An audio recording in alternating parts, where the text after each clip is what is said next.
So tonight we will be in Revelations chapter 21. I know last week Minister Artis said that it was 20, but it was 21. And so prayerfully y'all did not study the wrong chapter. Or you jumped ahead and wanted to be yet prepared. So as we go into the beginning of the chapter, it was titled The New Jerusalem in my Bible. And it talks about the new heaven and the new earth. In this chapter, it's about hope, restoration, covenant, fulfillment, and the eternal promise. If you turn to Isaiah 65 and 17, it says, "Look, I am creating new heavens and a new earth, and no one will ever think about the old ones anymore." And then in 2 Peter 3 and 13, it says, "But we are looking forward to the new heavens and the new earth. He has promised a world filled with God's righteousness." So those are just some references to the first verse of Revelations. It references the passing away of the old heaven and the old earth. This shows the redemption of the church and its return to the original state before the fall of man. This was the fulfillment of the prophecy in Isaiah 65 and 17 and the promising of hope in 2 Peter 3 and 13. Excuse me. As we go to Revelations 21 and 2, John used a common biblical theme of the bride to describe the new Jerusalem coming down from God. When I think of a bride, I think of the awe that you see when you're seeing her for the first time. And so I kind of held on to that because I felt like there was a buildup going into what was coming next. And so to reference the bride, it's the covenant of intimacy. But the New Jerusalem is a literal place and a representation of the redeemed people of God. Revelations 21 and 3. This scripture shows the fulfillment of the covenant promise where there is no longer a separation between God and his people. In the beginning, he walked with Adam and Eve, or he walked with Adam, and in the end, he will walk with us. Should we make it? Prayerfully, we'll make it. In John 1 and 14, it reads, "So the Word became human and made his home among us. He was full of unfailing love and faithfulness, and we have seen his glory, the glory of the Father's one and only Son." Revelations 21 and 4 shows the end of death, sorrow, crying, and pain. It represents the presence of divine comfort. So as God comes, all of those things that we have experienced will pass away forever. So we'll have no need to, there'll be no need for death or sorrow, crying, or pain because his eternal comfort comes for us.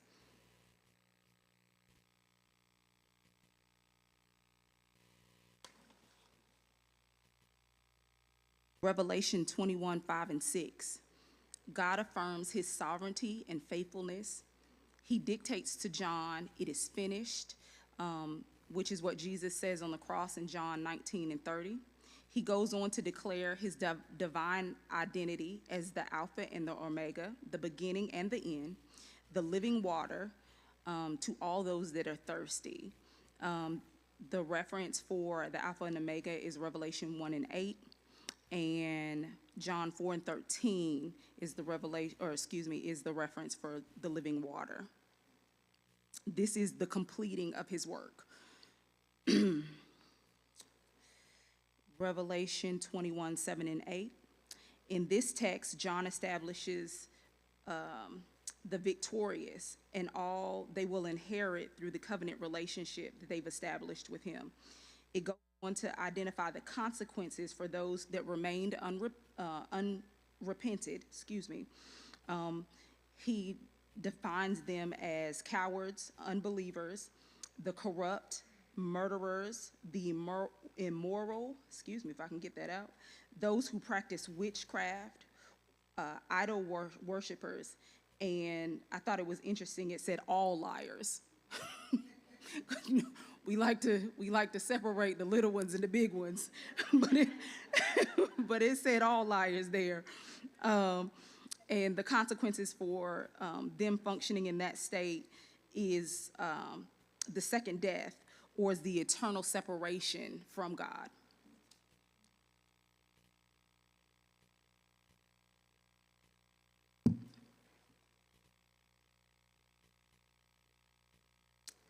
In Revelations 21, 9 through 21, hold on, make sure I can reference.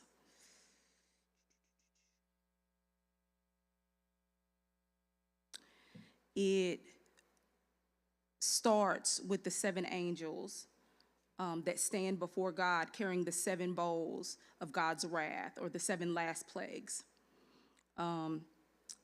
The angel stepped forward and leads John into the spirit and takes him to a high mountain to show him the holy city of Jerusalem coming out of heaven from God. It was described as glorious. As it goes on to describe it, it references some stones. Yes, sir.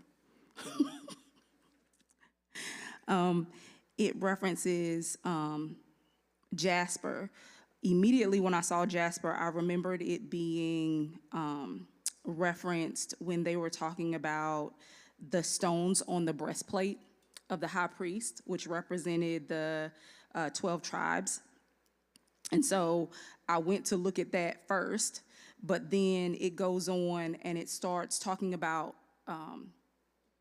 the gloriousness of the new heaven. So it shows the gates, which there's 12 gates, which have the 12 tribes' names written on them. It talks about the 12 foundational stones, which represent the 12 apostles. It describes the walls being broad and high, with the 12 gates guarded by 12 angels. The 12 gates had the names of the tribes written on them. They were about 14 to 1,500 miles long, 14 or 1,500 miles high, and they were 216 feet wide or thick. The stones were inlaid. The stones that were inlaid were those that were represented in the breastplates of the high priest. The gates were made of a single pearl. And I tried to imagine that because, we always think of them as little, and immediately when it said pearls, I was like, oh, that's a lot of pearls. But it was one complete pearl. And then the main street was pure gold, but it was clear as glass. And so my mind was like, oh, so it was shiny, but it was clear, so you could see through it. And then later on, as it's talking about the glory of God, I thought of how his glory had to shine through, right? How lit it was. Because if everything is a glorious stone, and we know what it looks like when light shines through a window. It casts rainbow colors. It can illuminate a whole room if the light hits something that is clear that much. So it had to be radiating God's glory, that light that came off of him. And I thought that was really amazing just to think. It said the city becomes the holies of holies. When the separation between God and man changes, the holiest of holies is no longer just for the priest. It is now the dwelling place for all believers, because in that place we're perfect. In that place we have achieved what we have been striving for, without blemish and spot. And so we're allowed to go into the holies of holies now. Revelations 21, 22 through 25, it talks about how there's no temple, how bright the city was because of the glory of God, and how there was no need for sun or moon. And so I go back to my previous thought about how God's glory was shining through this place that we're going to have an opportunity to go to. And when I think of light, I think of warmth. I think of comfort. I think of peace, right? And so in God's presence, all of those are present. So we'll have all of those things. It's a great thought to strive for. In Isaiah 60, 19 and 20,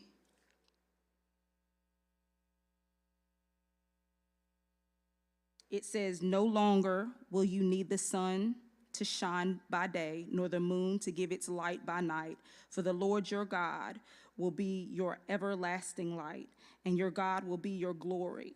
Your sun will never set, your moon will not go down, for the Lord will be your everlasting light. Your days of mourning will come to an end."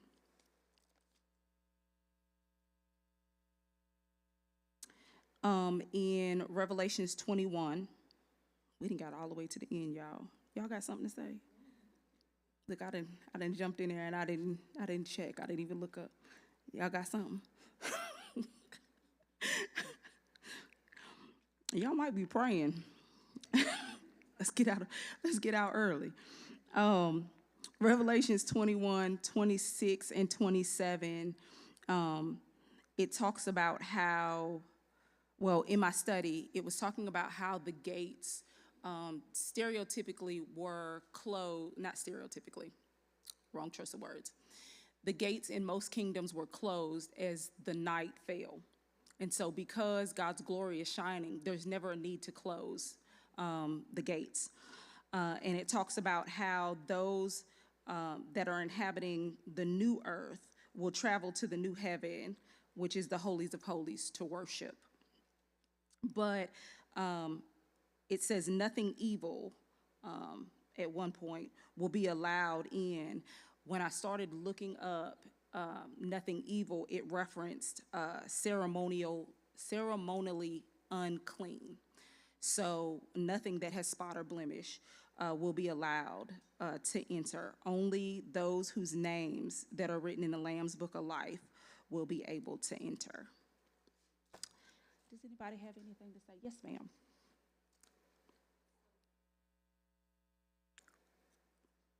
When you were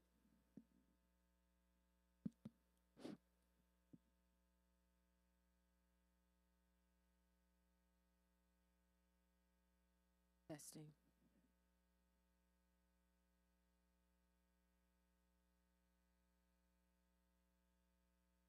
Okay, I just was thinking about when you read in verse 9 about the seven, not 9, yeah, the 7 bowls, Mm-hmm. and those were the rafts. And it reminded me in Exodus when those plagues came each time for Pharaoh's heart to be changed, but Right. it affected the Egyptians as well. And this is another time where God is sending these things, but not for the Egyptians per Right. se, but it's for all of mankind at this point because of the condition of the heart of man. So Right. we're going through the same type of scenario at that point that they went through back then because the people's hearts were far from God. Yeah. Not God's people, but just the Egyptians. But now here it is all. Oh, yeah. And so I just thought that was interesting. And then I was looking up what those 7 plagues were, Mm-hmm. and some of them paralleled with the ones that they had back in Egypt. Right. So it's just interesting how that came back around again. Yeah. And when we read about it in Exodus, that going on, we're like, well, that's kind of harsh, those things, because those people are behaving. But then we're going to see it again at some point. Mankind will see it again, those same things coming back around. So I just thought that was interesting. Yeah, when we talked about how there would be plagues that were released, that it would be so harsh that, things would be scratching and biting at them, and it was for them to repent and turn to God, but they still don't. It doesn't make sense, but I mean, we all have something, right? So in those places, there are some times where we choose not to do the right thing. We should, but we don't always. And so that's just representative of those things, but it'll be even harsher in those last days. Anybody else have anything? Record time, 15 minutes. Toy, I beat you.